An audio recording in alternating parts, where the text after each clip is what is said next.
안녕하세요. 도로 및 공항 기술사 온라인 강의를 시작하게 된 박효성입니다. 반갑습니다.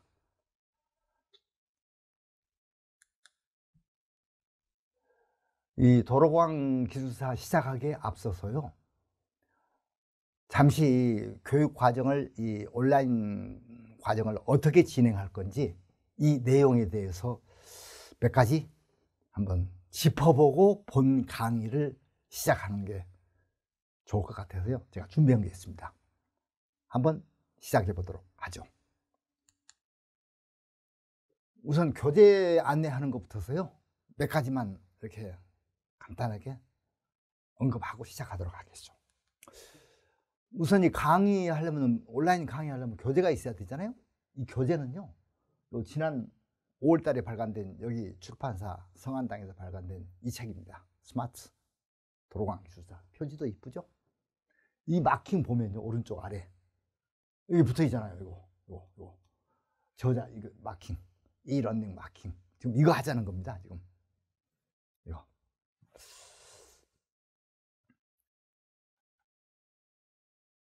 아무래도 제 소개 말씀도 드려야 되겠죠.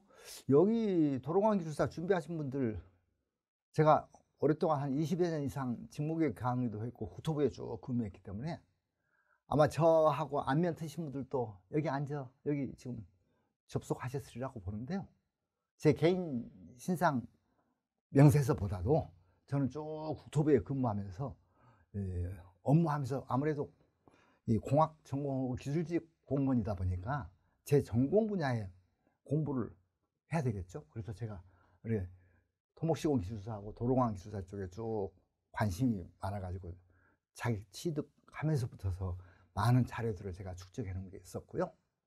또 중간에 대학 강의하다 보니까, 같은 분야죠 이게, 대학 강의하다 보니까 이런 대학 교재도 필요해서 제가 쭉 이제 저 나름대로 충실하게 준비를 하고 있고, 지금도 일부 제가 이제 출강을 하고 있는데, 요새는 또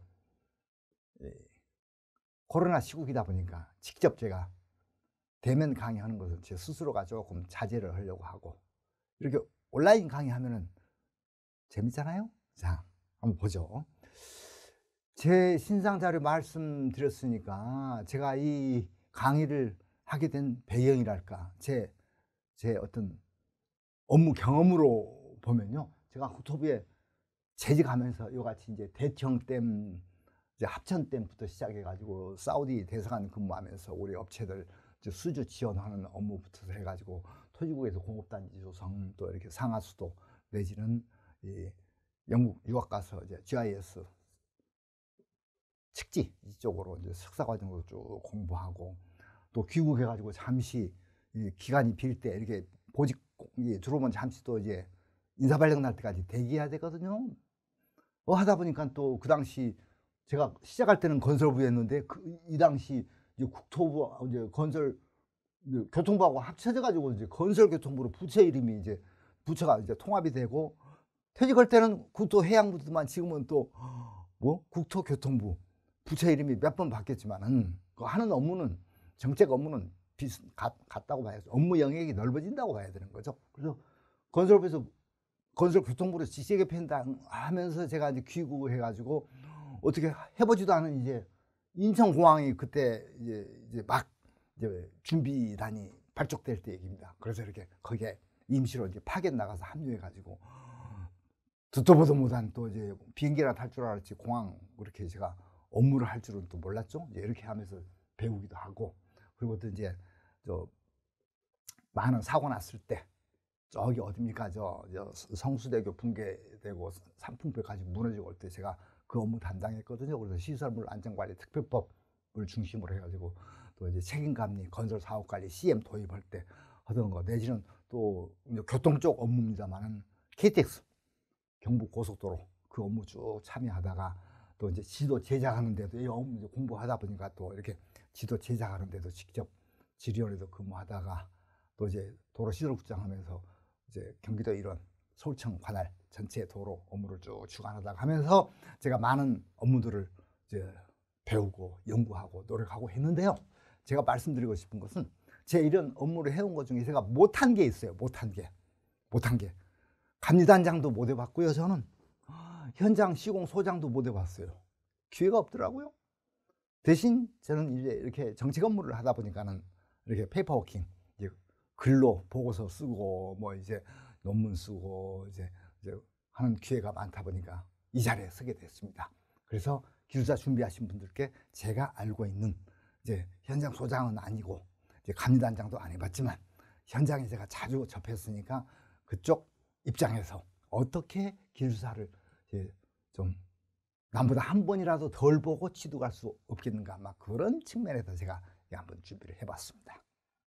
제 얘기는 그만하고요. 이제 시작하죠. 자, 지금 도로 및 공항 기술사란 말입니다. 기술사법 읽어보셨어요? 저는 정부 조직이 입법부, 사법부, 행정부 하는데 저는 행정부에 근무했잖아요. 행정부 중에서 16개 부처 중에 하나인 건설부에 근무를 시작을 했는데, 행정부 말이 행정이죠. 말 그대로 행정이라니까요. 행정이라고요. 행정. 거기에 저같이 이제 전문 분야가 필요하니까 이제 뭐 토목 쪽이든 건축 쪽이든 기계 쪽이든 기술직 전공 공무원들도 있긴 있는데요. 서로 많이 봤습니다. 왜? 행정부라니까요. 행정이 주축입니다. 법률이 주축이에요. 입법부에서 제정한 법률을 집행하는 게 행정부잖아요.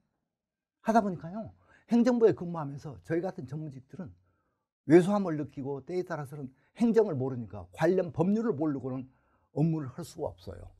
우리 기술사 준비하신 분들, 제가 지금 말씀드리고 싶은 것은, 기술사 필요해서 기술사 공부를 하면서 기술사법 읽어보셨어요? 이게 공학도들의 맹점이에요. 그래서 저는 기술사 준비하신 분들 지금 시험 앞두고 마음은 급하실 텐데, 잠시 기술사법의 법적 근거는 알아야 우리 밥그릇이라니까요. 우리 밥그릇이 어떻게 생겼는지는 알고 기술사 수험 준비를 하는 게 순서라고 봅니다.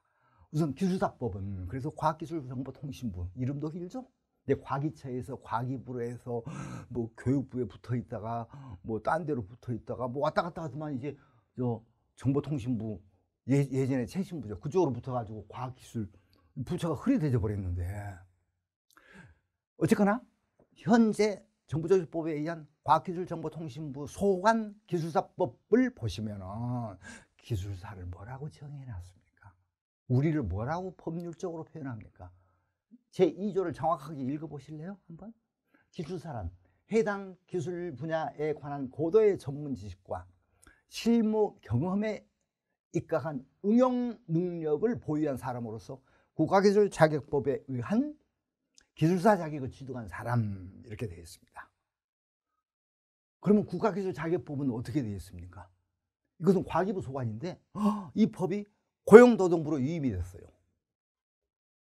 그래서 고용노동부 장관이 이렇게 산업인력공단에 위임을 해가지고 기술사 자격시험을 매년 치르고 있죠. 그 상황이에요. 그래서 튀어나오는 게 과기부가, 고용노동부가 튀어나오다가 이제 산업인력공단에 튀어나왔죠. 그런데 실제 기술사들이 제일 많이 활동하고 있는 데가 어디입니까? 건설 분야죠. 그래서 건설 쪽 기술사들이 기술사 전체의 거의 3분의 2 이상을 배출을 하고 있는 상황에서 건설부, 국토부 쪽 보세요. 그쪽 법률을 보시면은 국토부의 수많은 법률 중에서 딱 2가지만 제가 제시를 했습니다. 건설기술진흥법을 보시면은 거기에 우리가 알고 있는 역량지수가 규정이 되어 있죠. 그래서 예전에는 자격하고 경력이 분리되는데 이제는 합쳤죠. 그래서 경력, 학력, 자격을 이렇게 묶어서 100점 만점으로 하는 종합평가하는 역량지수 제도를 여기다가 규정을 해놓고 있습니다. 이걸 어디서 써먹습니까? 이걸 써먹는 데는 건설산업기본법이죠. 예전에 건설업법. 이 건설업법 40조를 보시면 건설사업자는 현장에서는 건설공사를 시행함에 있어서 시공관리, 품질관리, 현장관리, 현장 책임자로서 누구를 지명해야 되느냐? 공사 금액을 예전부터 이제 50억부터 시작해가지고 물가 상승률, 이제 시장 규모가 커지니까 점점 올려서 최근에는 700억 이상으로 해놨죠. 총 공사비 700억 이상 현장을 책임 맡은 시공소장은, 현장 대리는 반드시 기술사를 배치하도록 의무 규정을 두고 있습니다. 이게 우리 밥그릇이라니까요. 그죠? 우리 밥그릇 생김새를 알고 있어야 합니다. 여기서 한번 생각해 보자고요. 우리 기술사는 과기부 소관인데 왜 시험은 고용노동부가, 물론 이건 정부 방침에 의해서 여기서 같이 자격시험을 본다고 치자 이겁니다. 그럼 기술사의 밥그릇을 누가 갖고 있습니까? 대부분의 기술사 밥그릇 국토부가 건설진흥법에 의해서 이제 학력평가 자격으로 역량지수로 규정을 하고 국토부의 건설산업기본법에 의거해서 현장 소장을 할 수 있는 법률 근거를 다른 부처에다 맡겨놨다니까요. 이게 기술사법의 현주소입니다. 맡겨놨다는 표현이 조금 귀에 거슬리죠. 여러 부처가 이렇게 참여하면은 힘이 더 세진 거 아니냐. 저는 반대로 해석합니다. 주인이 없으면은 떠돌이 신세가 될 수가 있죠. 기술사법이 현재 어떤 문제점을 안고 있습니까? 왜? 이렇게 기술사의 업무가 분산되다 보니까 다른 부처에서 딴소리를 할 수가 있어요. 한 두 가지만 예를 들어볼까요? 기술사법의 현안 과제, 제일 큰 게 뭐라고 보세요? 2년, 3년 전에 2020년 2월 달에 과학기술정보통신부가 기술사법 개정안을 국회에 제출을 했습니다만은 국회 과학기술정보통신위원회 소위원회에서 여야 의원 몇 사람이 심의하다가 부결시켜 버렸어요. 그러니까 상임위원회 상정도 못하고 부결된 이후 현재까지 과학기술정보통신부는 재발의를 하려고 연구, 검토, 분석하고 있어요. 뭘 개정을 하려고 그랬습니까? 지금 기술사법 3조를 보시면요. 공공건설공사를 발주할 때는 공공안전 확보를 위해서 기술사를 우선적으로 사업에 참여하게 할 수 있다. 안 해도 된다 해죠. 하여야 한다가 아닙니다. 이게 법에가 규제식으로 하여야 한다가 들어가는 거하고 선택적으로 할 수 있다 하는 거하고 하늘과 땅 차이입니다. 그러니까 기술사 직무가 공공안전을 확보를 위해서 기술사가 의무적으로 참여하는 게 아니라 기술사를 참여하게 할 수 있다고 흐리멍텅하게 해놓은 게 기술사법이에요. 그래서 과학기술정보통신부도 현재의 법을 좀 더 강화할 필요가 있다. 그래서 이렇게 개정안을 낸 게 똑같은 조문을 기술사의 직무를 공공사업을 발주할 때는 전부 책임을 지는 자로서 기술사를 참여시키되 기술사가 최종적으로 서명 날인하게 하여야 한다라고 의무 규정으로 강화해달라 이겁니다. 그랬더니 국회까지 제출은 했는데 다른 부처에서 다 반대했어요. 그래서 부결이 돼버린 거죠. 그래서 우리는 기술사들은요, 기술사법에서 아직 내 밥그릇을 제대로 할 수 있다. 밥그릇이 있어도 뭐 이 정도예요. 그 기술사 자격을 취득하겠다고 지금 공부하고 계시는 거죠. 또 하나의 문제는 뭐라고 보십니까? 제가 근무했다는 이제 국토부 얘기입니다. 우리 기술사의 어떤 직결진 한국기술사회 저 강남에 있죠. 한국기술사회에서 기술사들만은 전문 교육을 시키기 위해서 국토부의 관련 법령에 의해 가지고 직무 교육을 하는, 기술사들의 직무 교육을 하는 전문 교육기관으로 지정이 돼서 오랫동안 교육을 하고 있는데 국토부가 건설기술진흥법을 개정을 해가지고 덜렁 전문 교육기관에서 탈락시켜버렸어요. 지정 취소시켜버렸어요. 그럼 어떻게 됩니까? 이제는 기술사법에서 기술사 자격을 취득한 우리 기술사들은 한국기술사회에서 하는 이 전문교육, 이 프로그램이 이 교육기관 지정에서 빠져버렸으니까 다른 교육기관에 가서 교육을 받아야 돼요.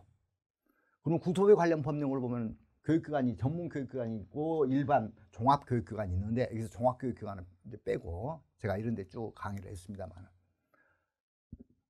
이 전문기관 몇 개 기관 있는 것 중에서 이번에 새로 갱신해주고 신규 지정 갱신한 것을 연장시켜주는 거죠. 그 연장시켜줘야 되는데 이 기술사회를 쏙 갱신을 안 해주고 빼버리고 새로 뭘 넣습니까? 이거 보세요. 기술사가 들어간 게 뭐예요? 건설안전기술사회하고 건축 시공기술사 협회를 전문 교육기관으로 지정해 줬어요. 그럼 우리 다른 종목 기술사들은 우리 종목이 다르잖아요. 차라리 다른 협회, 다른 기관 가서 교육받는 게 낫지. 왜 나무 밖으로 끼우거려? 왜 같은 기술사들이 다른 분해처럼 되어 있는 건설안전기술사나 건축 시공기술사 협회에다가 전문 교육기관을 지정해주고 한국기술사에는 지정을 취소를 시켰다. 왜 지정을 취소시켰는지까지는 제가 여기서 말하면 너무 얘기가 길어지니까 생략. 이게 기술사들의 유상이다 이겁니다. 원인이 어디가 있다고 보세요? 왜 이런 현안 문제를 해결을 못하고 오히려 일이 꼬이고 있나요?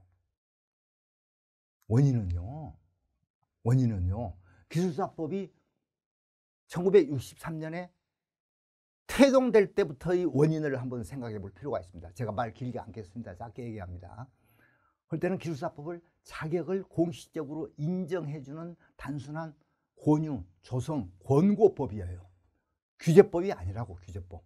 그래서 국가시험에 의해서 자격을 취득하면은 그 어떤 권위와 신용을 부여한다는 거지, 그걸로 먹고 살게 해준다, 이것까지 한 것은 아니었다고요. 그래서 독점적인 업무를 부여하지 않았다는 겁니다.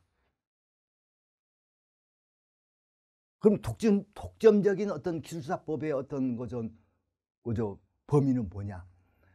기술사의 명칭을 기술사법에 의한 기술사만이 기술사라는 명칭을 쓰지, 그건 다른 법에도 다 있어요. 변호사법에도 있고 건축사법에도 있고 하다못해 공인중개사법에도 다 자기들만 공인중개사라고 하지 딴 사람은 공인자 못 들어가잖아요.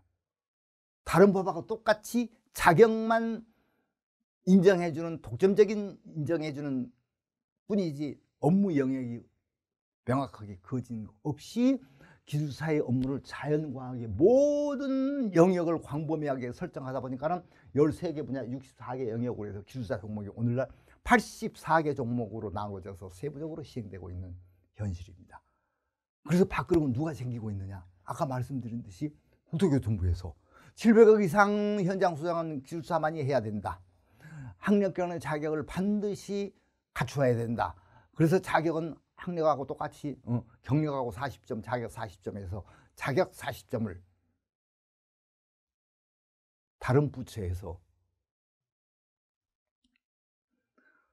다른 법하고 한번, 다른 자격법하고 한번 비교해 볼까요? 건축사법하고 비교하자고요.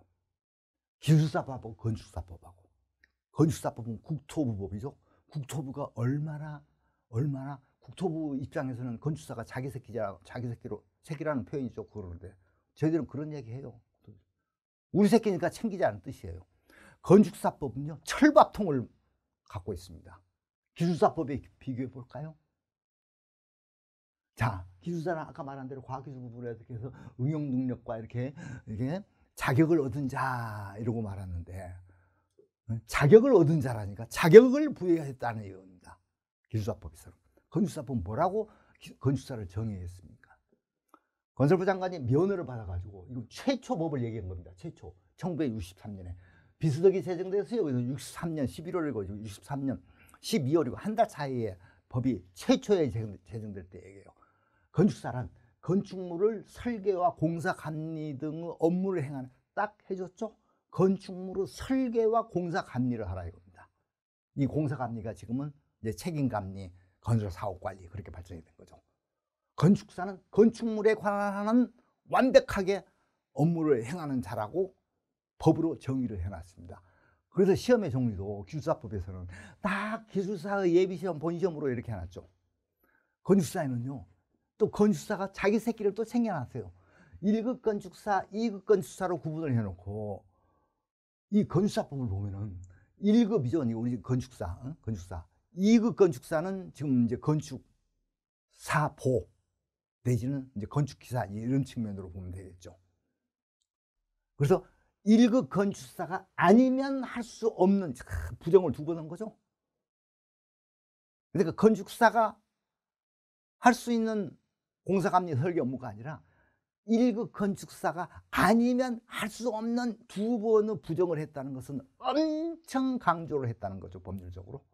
그래가지고 이렇게 해서 규모를 딱 이렇게 이 이상 큰 것은 1급 건축사가 꼭 해야 된다. 이거보다 적은 것은 2급 건축사 이하가. 그래서 1급 건축사의 철밥통을 딱 법으로. 근데 우리 기술사법은요, 과학기술 모든 분야로 해가지고 필요한 분야에 참여할 수 있다, 이렇게 하고 말아놨다니까. 실제 쓰일 때 보세요. 쓰일 때. 우리 책임감리 도입할 때 제가 이 업무를 담당했습니다. 93년에 삼풍백화점 무너지고 성수대교 무너졌을 때 아까 말씀드렸듯이 그 당시는 기술사뿐 아니라 건축사도 인원수가 너무 적었어. 자격 배출자가 너무 적었어요. 아니, 무너져서 산풍이 무너져서 500명이 죽었는데 당장 이제 감리를 해야 되겠는데 그럼 감리를 누구한테 맡기느냐? 뭔가 자격을, 뭔가 기준을 설정해, 법으로 기준을 매겨야 되잖아요.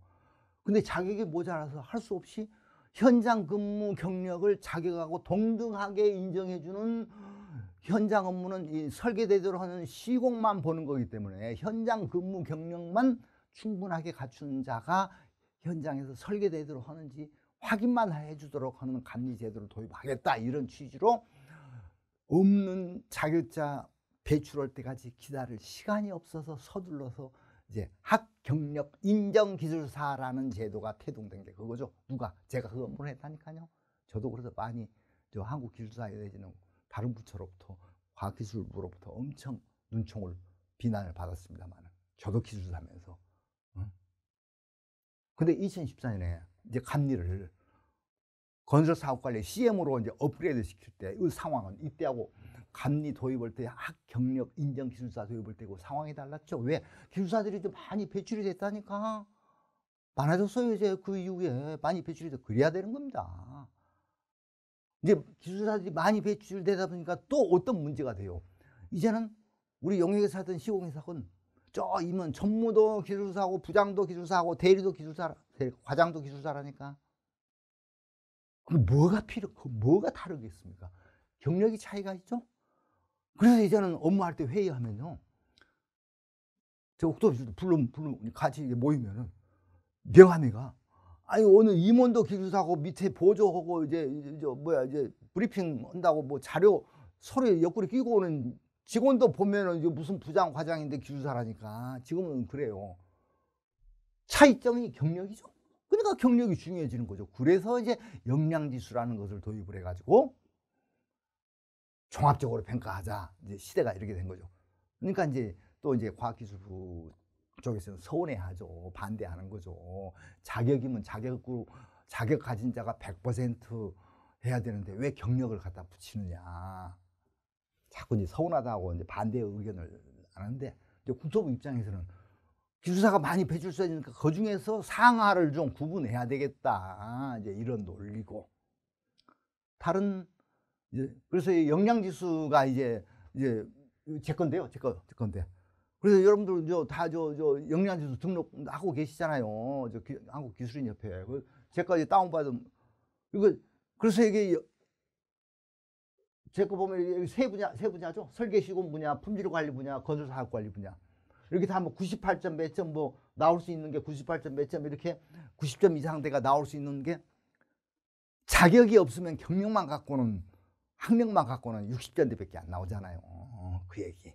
그래서 이제는 어차피 나무 부처지만, 나무 부처가 아니라 기술사법 소관 부처인 과학기술부 과기부는 아니지만, 근데 과기부 입장에서 나무 부처죠. 국토부가 규정을 했지만 이런 역량지수 체계에서 기술사가 이제는 꼭 필요하다. 기술사법이 아무리 좀 흐릿하게 정리해 놨더라도. 참고로 국토부 법을 보시면요, 이런 역량지수를 규정을 하고 뭐 아까 700억 이상 뭐 하면서 기술사 내지는 것을 자격을 인용할 때 기술사법에 의한 기술사를 인용 안 합니다. 국가기술자격법에 의한 기술사 이렇게 인용을 해요. 그래서 국토부 법에는요, 기술사법이라는 용어 없이 법이 다 구성이 되어 있어요. 제가 국토부 근무했다니까요. 기술사법을 무시해버리고 있는 거죠, 지금. 이게 기술사법의 현주소예요. 저는 참 국토부에 오래 근무해 왔습니다만은 제 기술사로서 우리 기술사법이 이렇게 초라한 거에 대해서 굉장히 안타깝게 여기고 있습니다. 이게 좀 이제 개선될 필요가 있지 않겠습니까? 그래서 제가요, 국토부 월간지거든요. 국토교통부의 월간지거든요. 국토교통부 월간지라고요. 국토부 공무원들 포함해가지고 건설 관련 산하기관들 각 업체들이 많이 이제 구독하고 있는, 예. 여기에 제가 10번에 걸쳐서 기술사법이 어떻게 나가야 된다고 글을 썼습니다. 기술사법 태동할 때부터 맨 마지막 10번째는 기술사법 개정안에다가 뭘 담아야 된다, 뭐 어떻게 기술사법이 어떻게 개정이 돼야 된다고 목소리를 높였습니다. 제가 딱 10번만 쓴 이유는요, 그 다음에 11, 12 원고를 쓰고 있는데 법이 하나도 아까 말씀드린 대로 법 개정안이 발의됐다가 부결이 돼버리니까 그대로 있으니까 더 쓸 메뉴가 없더라고요. 그래서 제가 지금 여기서는 원고 아무 때라도 주면 실어주겠다고 하는데, 왜 여기다가 제가 10번에 걸쳐서 기술사법에 관한 할 얘기 제가 다 해놨습니다. 그래서 기술사를 취득하시거든. 지금은 이거 볼 필요 없어요. 이거 다 검색하면, 인터넷 검색하면은 국토와 교통 해가지고 박효성 기술사법 개정 방향하면 이거 다 나와요. 그래서 아무 때라도 볼 수 있으니까 기술사 취득하시거든. 기술사가 누군지, 기술사가 뭘 해야 되는지, 기술사법을 어떻게 개정해야 되는지 다 같이 한번 고민을 해봐야 될 과제들을 제가 여기다가 나열을 해놨습니다.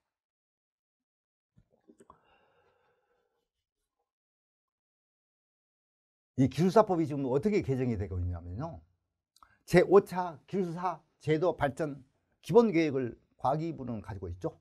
그래서 3년 단위로 돼요. 전 이거 할 때도, 국토부 있을 때도 협의할 때, 왜 이게 3년이냐, 기술사법을 3년 만에 한 번씩 기본계획을 바꿀 필요가 있느냐, 그렇게 숨가쁘냐, 기술사 제도가 60년 70년이 됐는데.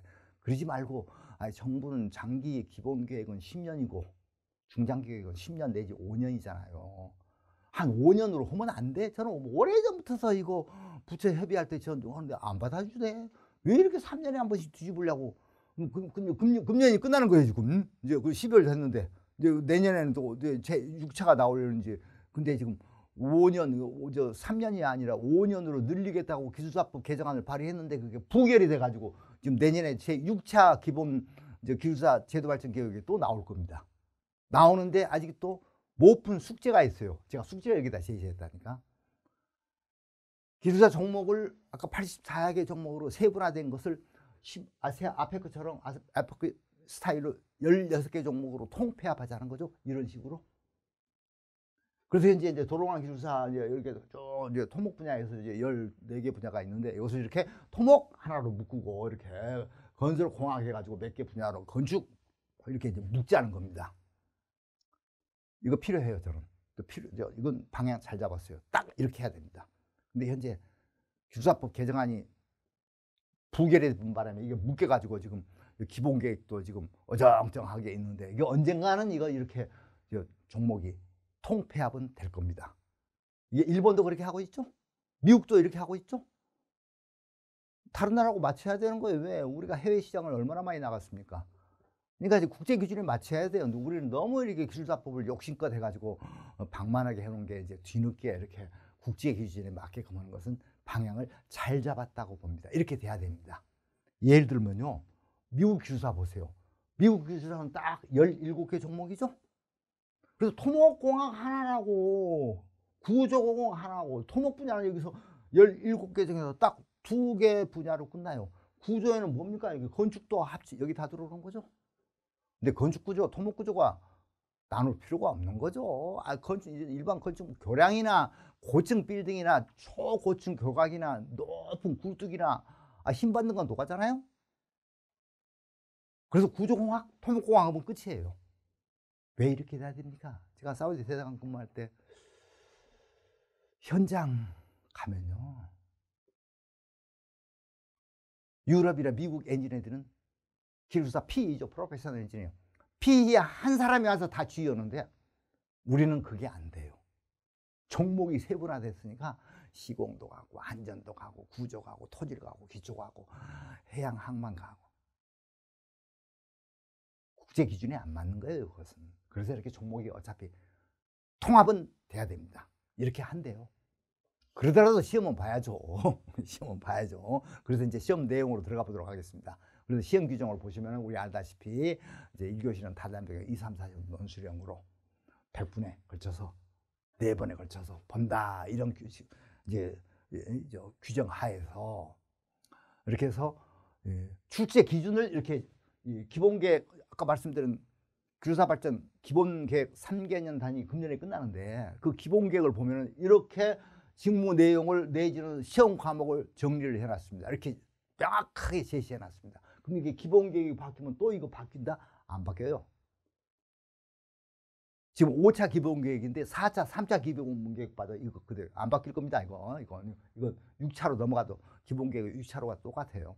그래서 제가 책 목차 순서를 7개 목차로 정리하는 게 이걸 다 커버할 수 있도록 이렇게 해서 도로계획부터 교통, 기하구조, 도로포장, 토공, 배수, 구조물, 공항에서 7개 목차로 이렇게 세분화해서 책을 편집을 하고 저도 이렇게 예전에 공부를 했습니다.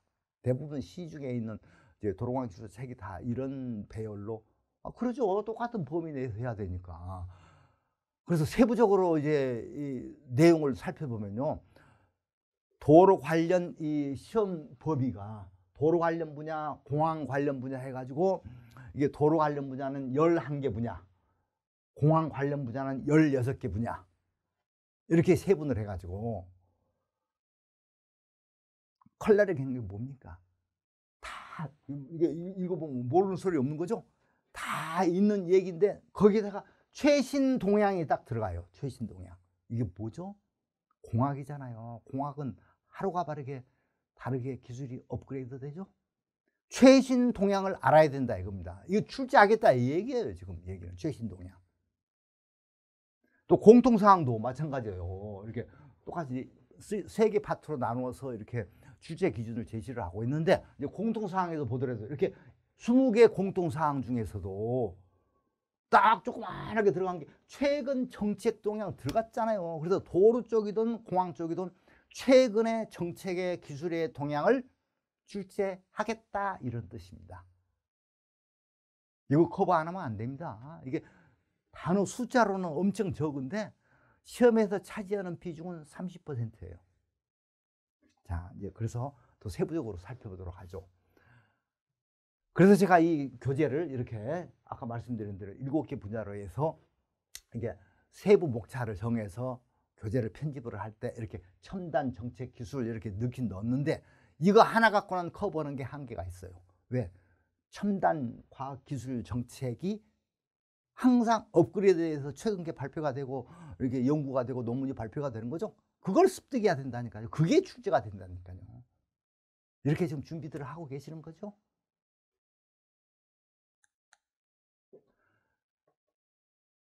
그래서 제가 이걸 교재를 편집함에 있어서 63회 때부터서 가장 최근에 출제된 문제까지 각 분야별로 해가지고 한 1900개의 문항을 이렇게 다 배분을 해봤습니다. 그래서 어느 쪽으로 얼마만큼 출제가 되는지 방향 설정을 좀 해야 되는 거 아닙니까? 그래서 나눠봤더니 도로계에서 한 15%, 교통에서 15%, 뭐 기하구조에서 15%, 공항에서 4분의 1 좀 더 되네요. 27%.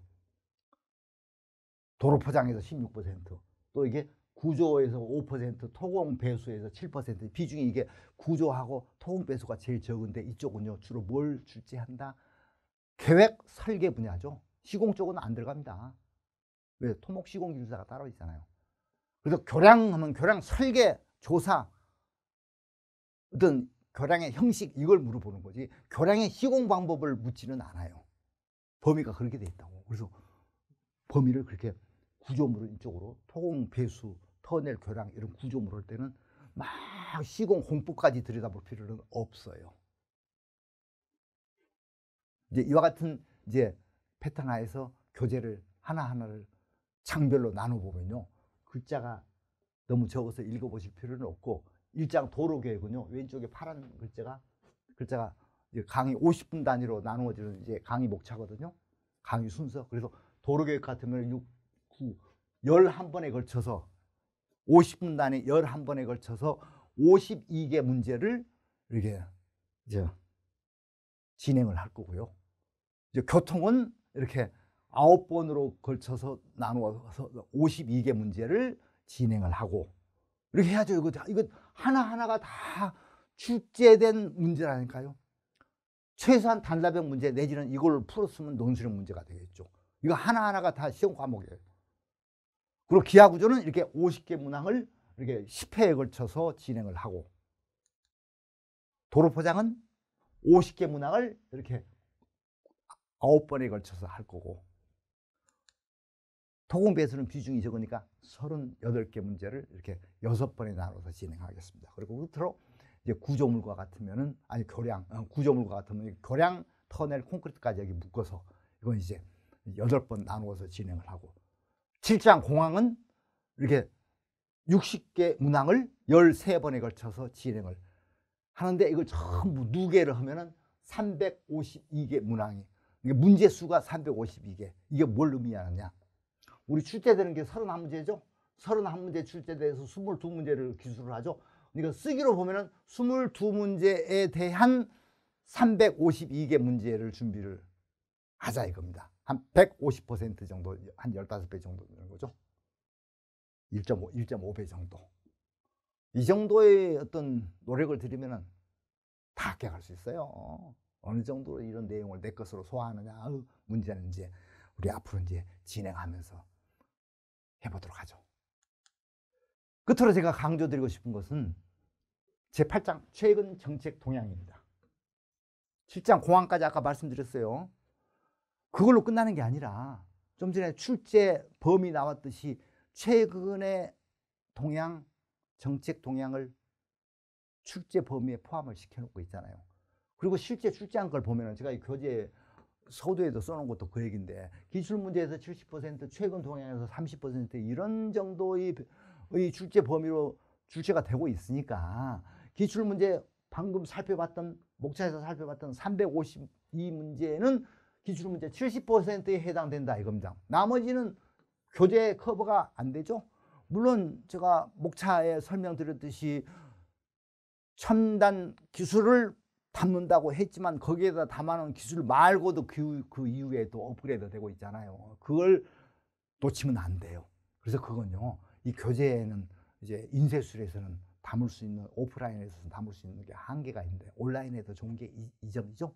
이것은요, 매 시험 때마다 한 달 이내에, 한 2주 전까지 최근의 자료들을 업그레이드 시켜가지고 여기 성한당 이 온라인 여기다가 제가 올리도록 하겠습니다. 그 자료는 제가 지금 원고만 준비해 놓고 아직 덜 다듬었어요. 이걸 놓치면 안 됩니다. 그래서 시험 직전에 이 도로공항 준비하신 분들은 1년에 3번씩 시험 직전에 한 2주, 3주 전에 최종 점검하실 때 여기 이러닝 접속하셔가지고 몇 개, 많지는 않을 겁니다. 왜? 지금 쪽지게질을 뭐 하는지 찍어야 되잖아요. 그걸 여러 개 찍으면 힘이 분산될 뿐더러 시험 직전에 그거 다 소화하기도 난감하잖아요. 그래서 딱 핵심적인 거 몇 개를 찍도록 하겠습니다.